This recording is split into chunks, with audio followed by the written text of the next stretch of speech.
একাদশ শ্রেণীর দর্শন সেমিস্টার 2 যে অধ্যায়গুলো থেকে 3, 2, 5 প্রশ্ন আসবে তা দেখেও।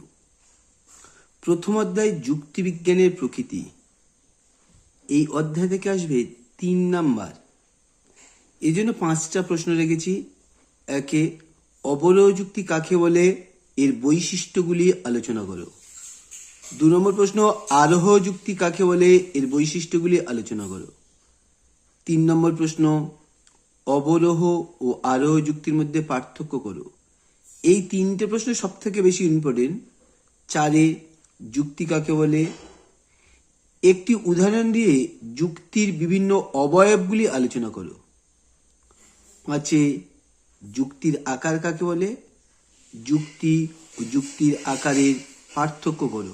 দ্বিতীয় অধ্যায় পদ, বাক্য, বচন, পদের ব্যাপ্যতা, সত্যতা, বৈধতা।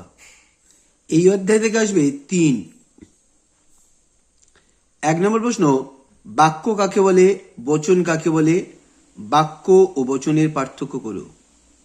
2 নম্বর প্রশ্ন, গুণ ও পরিমাণের ভিত্তিতে বচনের শ্রেণীবিভাগ করো। 3 নম্বর প্রশ্ন, নিরপেক্ষ ও সাপেক্ষ বচন কাকে বলে, উভয়ের পার্থক্য করো। 4 নম্বর প্রশ্ন, বচনের গুণ ও পরিমাণ বলতে কি বোঝো। 5 নম্বর প্রশ্ন, নিরপেক্ষ বচনের চতুর্বর্গ পরিকল্পনা ব্যাখ্যা করো। 6 নম্বর প্রশ্ন, যৌগিক বচনের শ্রেণীবিভাগ করে উদাহরণ সহ ব্যাখ্যা করো। 7 নম্বর প্রশ্ন, পদের ব্যাপ্যতা কাকে বলে, ব্যাপ্যতা নিয়মগুলি লেখো। 8 নম্বর প্রশ্ন, যুক্তির বৈধতা ও সত্যতা বলতে কি বোঝো, উদাহরণ সহ ব্যাখ্যা করো। এই অধ্যায় পরের অংশ বাক্য থেকে বচনের রূপান্তর। এখান থেকে আসবে 2। এটা কয়েকটা বাক্য দেবে, বচনের রূপান্তর করতে হবে। এটা লজিক থেকেই প্রশ্ন হবে। 3 নম্বর অধ্যায় বচনের বিরোধিতা। এই অধ্যায় থেকে পড়বে 2। প্রথম প্রশ্ন, বচনের বিরোধিতা কাকে বলে। সেকেন্ড প্রশ্ন, বচনের বিরোধিতা শ্রেণীবিভাগ করো। 3 নম্বর প্রশ্ন, বিরোধিতা শর্তগুলি আলোচনা করো। 4 নম্বর প্রশ্ন, বিপরীত বিরোধিতা কাকে বলে। 5 নম্বর প্রশ্ন, অধীন বিপরীত বিরোধিতা কাকে বলে। 6 নম্বর প্রশ্ন, অসম বিরোধিতা কাকে বলে। 7 নম্বর প্রশ্ন, বিরুদ্ধ বিরোধিতা কাকে বলে।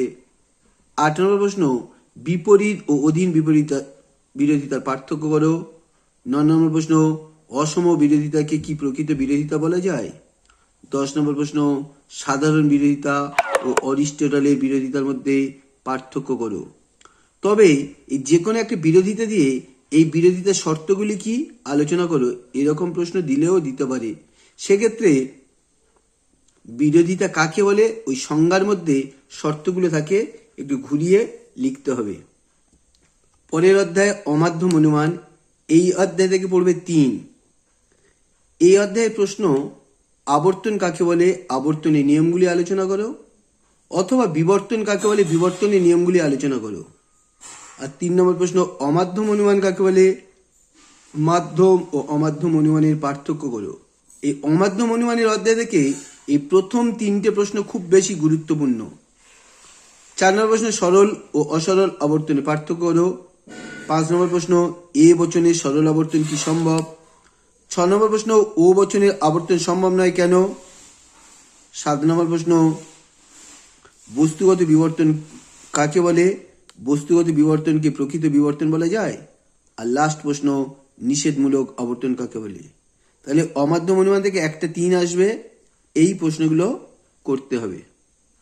নিরপেক্ষ ন্যায়, মূর্তি ও সংস্থান। এই অধ্যায় থেকে পড়বে 6।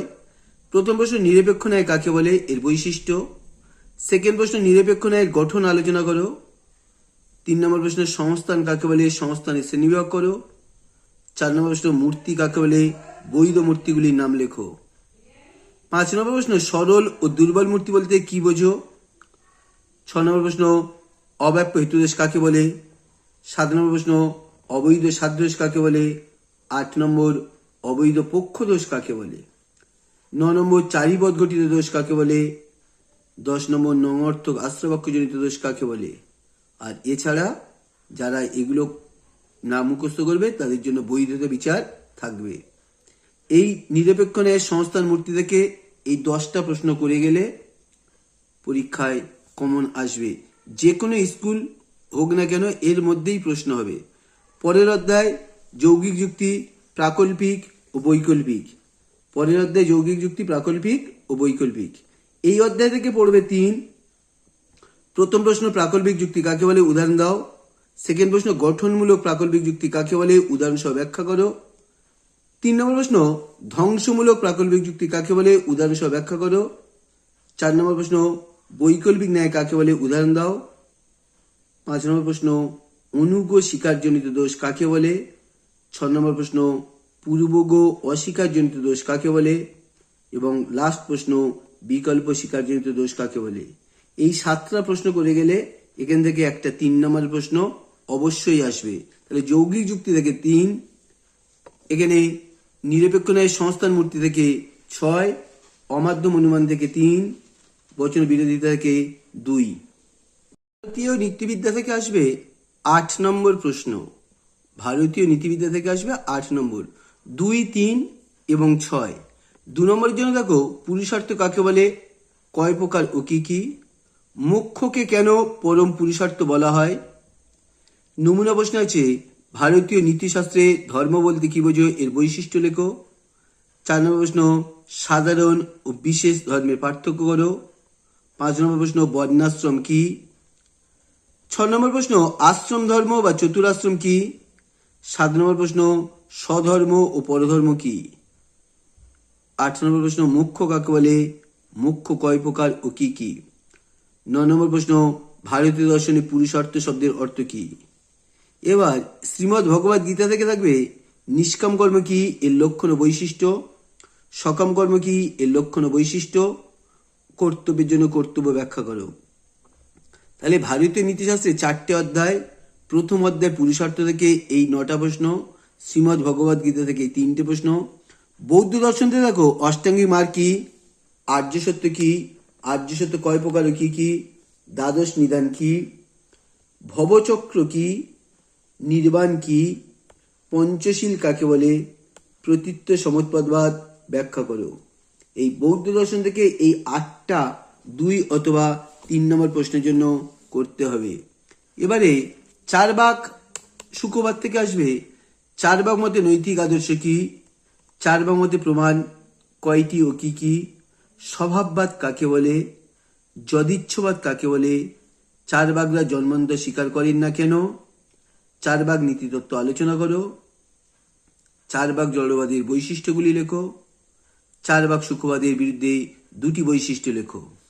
আর এই ভারতীয় নীতিশাস্ত্র থেকে 8 নম্বর প্রশ্ন পড়তে হবে, বিভিন্ন প্রকার পুরুষার্থ ব্যাখ্যা করো, নিষ্কাম ও সকাম কর্মের পার্থক্য করো, গীতায় কর্মযোগ সম্পর্কে যা জানো লেখো, অষ্টাঙ্গিক মার্গ ব্যাখ্যা করো, 4টি আর্য সত্য ব্যাখ্যা করো, আর সুখবাদ কি, 4 ভাগ দর্শনকে সুখবাদী বলা হয় কেন।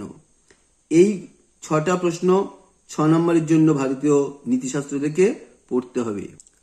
পাশ্চাত্য নীতিশাস্ত্র থেকে প্রথম প্রশ্ন, নীতিবিদ্যার সংজ্ঞা দাও, নীতিবিদ্যার বৈশিষ্ট্য লেখো। নীতিবিদ্যা কি কি নিয়ে আলোচনা করে, ঐচ্ছিক ক্রিয়া কি, ঐচ্ছিক ক্রিয়ার স্তরগুলি লেখো, ঐচ্ছিক ও অনৈচ্ছিক ক্রিয়ার পার্থক্য করো, নৈতিক ও অনৈতিক ক্রিয়ার পার্থক্য করো, উদ্দেশ্য কাকে বলে, অভিপ্রায় কাকে বলে, উদ্দেশ্য অভিপ্রায়ের পার্থক্য করো। এটা নৈতিক প্রত্যয় থেকে। আর নৈতিক তত্ত্বসমূহ থেকেও আসবে, পরশুকবাদ বা উপযোগবাদ কি, নীতি উপযোগবাদ কি, উপযোগবাদ কয় প্রকার ও কি কি, শর্তহীন আদেশ কাকে বলে। আর এই নৈতিক নীতিতত্ত্ব থেকে 6 নম্বরের প্রশ্ন আসবে, উদ্দেশ্য নীতিবিদ্যা কাকে বলে, এর বিষয়বস্তু আলোচনা করো। কর্তব্যমূলক নীতিবিদ্যা কাকে বলে, এর বিষয়বস্তু আলোচনা করো। কর্মকর্তব্যবাদ ও নীতি কর্তব্যবাদ ব্যাখ্যা করো। আর বিভিন্ন প্রকার উপযোগবাদ ব্যাখ্যা করো। পাশ্চাত্য নীতিবিদ্যা থেকে এই 4টে প্রশ্ন করে গেলে পরীক্ষায় একটা কমন আসবে। তবে ভারতীয় নীতিশাস্ত্র থেকে মোট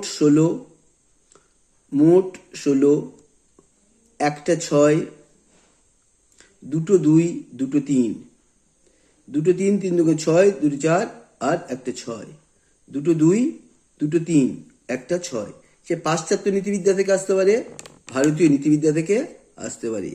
নীতিবিদ্যা থেকে টোটাল আসবে 16। এখনই যারা চ্যানেলটিকে লাইক সাবস্ক্রাইব করনি অবশ্যই করে নেবে। ভালো থেকো।